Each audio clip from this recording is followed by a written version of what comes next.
malam. Perkenalkan, nama saya Ica Kanamangi dengan NIM 200303038, kelas A semester 1, jurusan Fakultas Sosiologi. Dengan tugas makalah pengantar politik dengan judul Politik Tanpa Kekerasan. Bab 1, membayangkan politik tanpa kekerasan.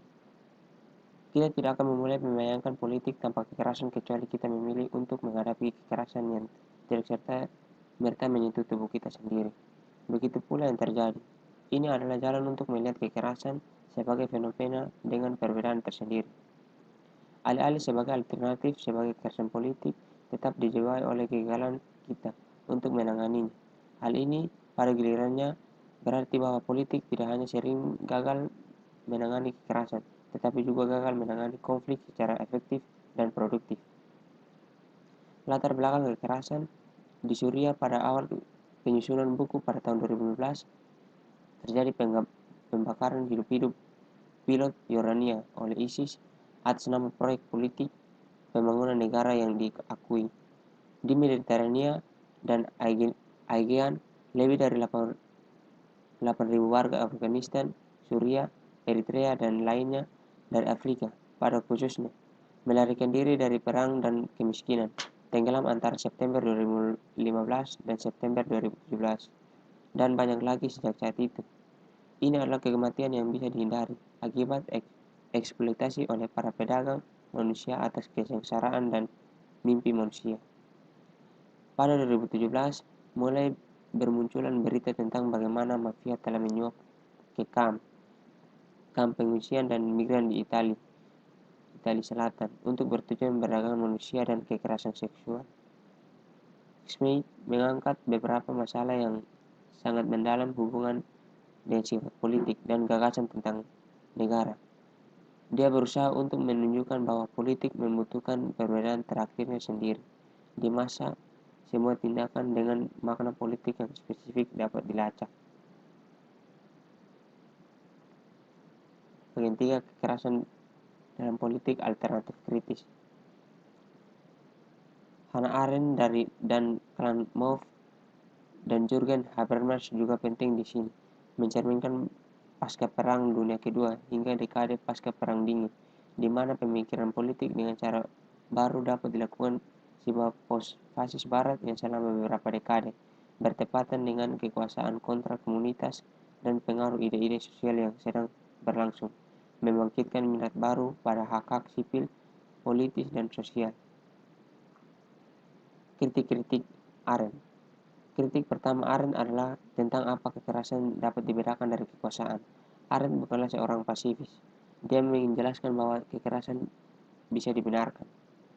Kritik kedua Arendt berasal dari argumen Habermas lain bahwa kekerasan struktural merupakan bagian dari kekuasaan politik. Dengan demikian, Habermas mengemukakan bahwa Arendt pada akhirnya tidak dapat menemukan politik bebas kekerasan, karena aksi strategis dan kekerasan struktural akan tetap meliputi tatanan politik manapun. Kritik ketiga terhadap Arendt adalah dari Brein, menggunakan Sheila Ben-Habib 1996. Brein berpendapat bahwa Arendt tidak luput dari ontologi dualis yang secara artifisial memisahkan sosial dan politik. Arendt membedakan antara kerja dan tindakan, kekuatan, kekuasaan, dan kekerasan sosial, politik, dan intim. 4.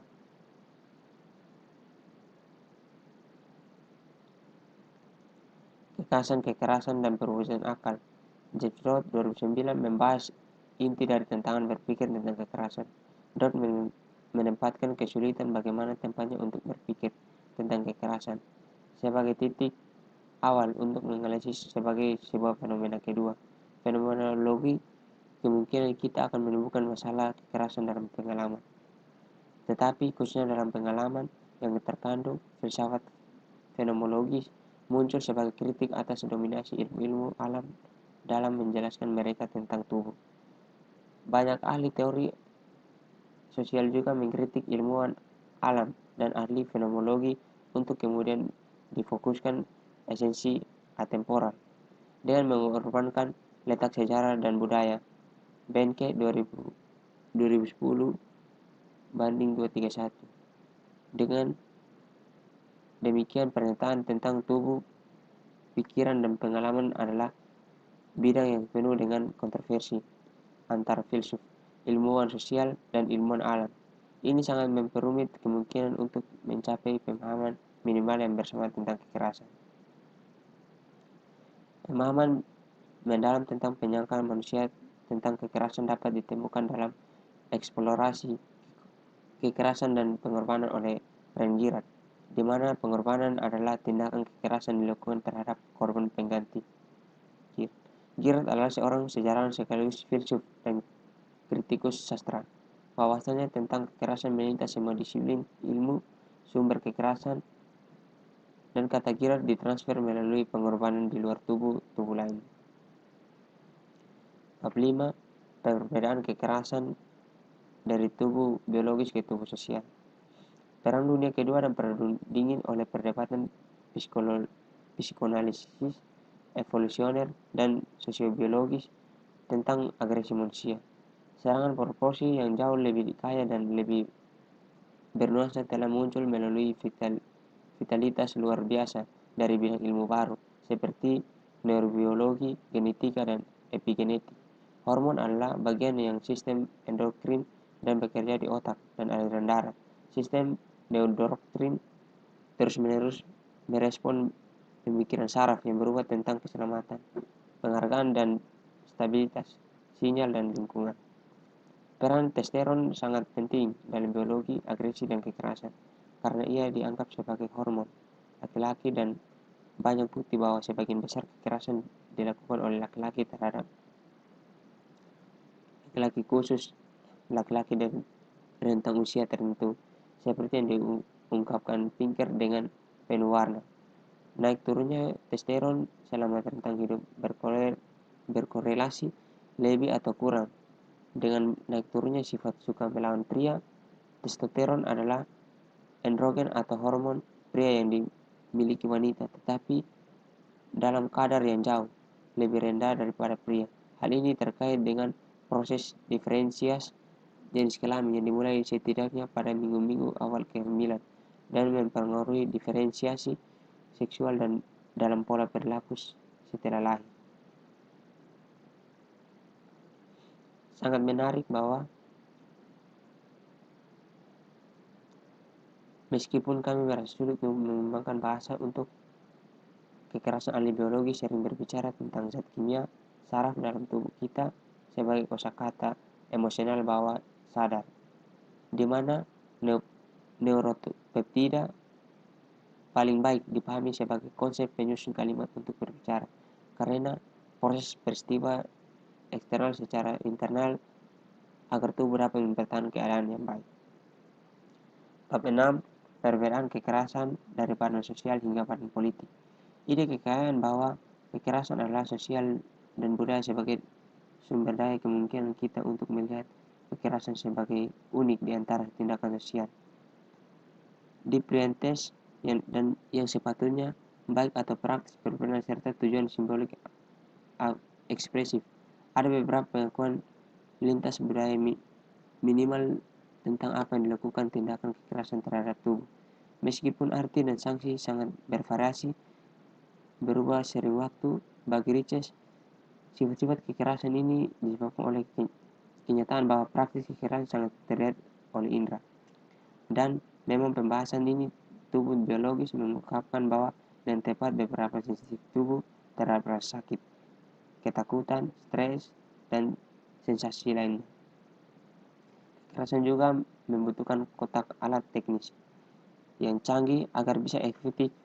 Pukulan keras dari tinju berpotensi melukai dengan serius dan menyampaikan pesan yang efektif meskipun tidak membunuh. Tidak butuh waktu lama untuk antisipasi pukulan keras meresap ke dalam sirkus tubuh dan menghasilkan efek bahkan tanpa aktualisasi pukulan itu. Wawasan Skinkel bahwa kekerasan juga produktif berlawanan dengan intusiasi Tetapi kedua pendekatan tersebut tetapi setiap pendekatan tersebut membantu kita untuk mengenali bahwa kekerasan itu produktif melalui penghancuran. Itulah mengapa mengakui perannya dalam sosialitas kita penting.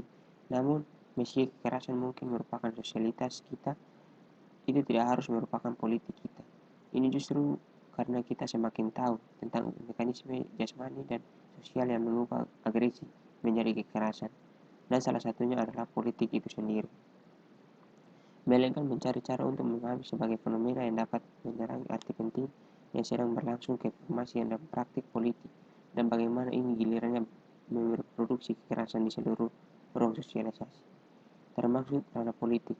Hal ini menurut kita untuk memahami kekerasan dengan perbedaannya sendiri dan tidak mereduksi kekerasan terhadap satu aspek. Sebagai Skinkel menyebutkan seperti kekerasan politik. Bab 7. Monopoli kekerasan, militer organisasi kekuatan sosial. Monopoli kekerasan oleh negara adalah proses yang sangat berlarut dan secara tidak lengkap. Monopolisasi lebih tepat merujuk pada monopolisasi salah satu bentuk kekuasaan sosial yang terorganisir, yaitu kekuatan militer. Amerika Serikat mengizinkan warga untuk mengangkat senjata, sedangkan negara tetap memonopoli kekuatan militer. Secara bertahap, bentuk-bentuk untuk memastikan monopoli dalam konteks non-militer telah muncul di sekitar gagasan pemolisian. Proses yang lebih lama dan berkelanjutan untuk mengembangkan kekuatan sipil untuk menangani kekerasan yang tetap ambigu antara sipil dan militer di banyak bagian dunia. Bagian ini dimulai dengan melihat perdebatan sengit tentang apakah negara tumbuh sebagai respon terhadap militerisme bawah manusia. Meskipun bukti kekerasan manusia bersejarah memang ada bukti peperangan jauh lebih diperdebatkan. Bab 8. Memonopoli kekerasan dari pengaruh kontrol ke biopower. Konsep Foucault tentang biopower mencatat bagaimana negara-negara Eropa memoderasi penggunaan kekerasan mereka dan mengadopsi berbagai alat untuk mendisiplinkan dan mendominasi sambil mengubah manusia menjadi subjek. Hal ini dapat dilihat dari sebagai hasil monopoli negara yang berbeda, tapi terhubung dari mana hubungan kekuasaan dengan kekerasan berubah.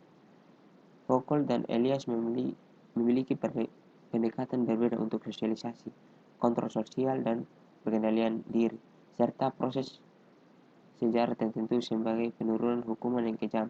Namun, akan didebatkan bahwa kekerasan menghilang, baik pada tingkat yang lebih kecil atau lebih besar, mendukung dinamika pengendalian diri dalam masyarakat. Di satu sisi, dan logika disiplin dari negara di sisi lain, yang terakhir tidak mengecualikan kekerasan, tetapi mengecualikan perhatian dan perannya dalam repertoar negara untuk mendukung prosedur penyelenggaraan kehidupan subjek daripada pengancaman kematiannya. Biopower pengalihan kekuasaan ke arah ahli dan administrator kehidupan, Giorgio Agamben, yang mengembalikan kekerasan ke biopower kekuasaan berdaulat. Bab 9. Legitimasi kekerasan. Legitimasi dan legalitas adalah dua aspek dari negara modern yang ternyata sangat sesuai dengan normal liberal dan demokrasi. Namun mereka juga bisa kompatibel dengan rezim liberalisme dan autokrasi. Kepatuhan terhadap aturan dan dalam negara modern, legalitas atau aturan diterapkan secara impuls. Aturan legal menyarankan jenis hubungan tertentu antara penguasa dan dikuasai, termaksud perasaan yang terakhir terhadap klaim yang pertama dan sejauh mana klaim tersebut memenuhi harapan dan pengalaman mereka. Weber memberi kita definisi pengaruh tentang negara adalah kepada kaum muda revolusioner dan bagaimana etika keyakinan mereka menuntut etika tanggung jawab. Tanggung jawab adalah pengakuan yang meskipun ada etika keyakinan di antara kelompok sosial revolusioner yang terlebih dalam pemberontakan, mereka tidak dapat menghindari garis bawah, yaitu bahwa alat politik menentukan adalah penggunaan kekerasan. Bab 10. Legalitas dan keadilan kekerasan. Makna legalitas dan legitimasi serta apakah bagaimana mereka menangani kekerasan dan reproduksi masih diperdebatkan hubungan antara legitimasi dan legalitas. Untuk melihat mengapa hubungan pemberian antara keduanya tetap rentan terhadap kritik, Schmidian yang mengutamakan yang pertama daripada yang terakhir. Weber menelusuri bagaimana proses modernitas menciptakan ranah politik yang kecewa sebagai hukum, administrasi yang dirasionalkan, dan kekerasan yang terpusat teratur. Keadilan sosial tidak dilihat sebagai hiasan perdamaian sebagai adanya kekerasan pribadi. Juga tidak adanya kekerasan pribadi dilihat sebagai perhiasan perdamaian sebagai keadilan sosial. Dia juga melihat potensi bahaya dari kualitas nyata laten dari kedua bentuk kekerasan. Maksudnya potensi realisasi kekerasan yang sebenarnya tinggi keduanya. Karena perlindungan terhadap kerusakan tidak ada. Bab 11 kesimpulan. Pencerahan emosional dan politik tanpa kekerasan. Dixon menelusuri sejarah kategori emosi dan berpendapat bahwa konseptualisasikannya bertentangan dengan nalar, intelek, dan kemauan adalah penemuan yang lebih baru di abad ke-19 dan sebelum dimungkinkan untuk membicarakan hasrat dan rentang yang lebih bernuansa keadaan mental daripada kategori emosi yang menyiratkan, namun giliran ini menghasilkan berbagai wawasan baru ke dalam diri emosional kita, dan dinamika emosional disadari menyatakan di samping pengalaman saraf emosi sebagai perasaan perbedaan yang ingin dijelaskan oleh ahli saraf. Pemecahan masalah peran kekerasan di dalam atau di luar politik, melainkan berusaha melambangkan kekerasan dalam politik dan dengan menunjukkan penyimpangan yang sedang berlangsung di Balibar, seperti yang telah didiskusikan dalam buku ini. Bukunya tidak diuji. Di antara Max Weber, Walter Benjamin, dan Carl Schmitt, kami memiliki 3 intelektual yang telah menemukan beberapa keinginan kunci yang belum terselesaikan seputar masalah kekerasan, penghukum terutama keadilan. Tidaklah berheran bahwa mereka telah menyesalkan keluaran intelektual yang kaya di setiap generasi berikutnya yang mencoba untuk menyelesaikan ketegangan ini. Perdebatan turun-temurun ini sendiri banyak wawasan tentang kesulitan luar, biasanya membayangkan politik tanpa kekerasan, dan demikian liberalisme melambangkan, mengandung, dan mengatur kekerasan. Kaum kiri revolusioner mencari kekerasan yang akan menghapus kekerasan atas nama keadilan. Fasisme meromantisasi kekerasan sebagai bagian integrasi dari repertoar orang yang eksklusif dan eksklusif.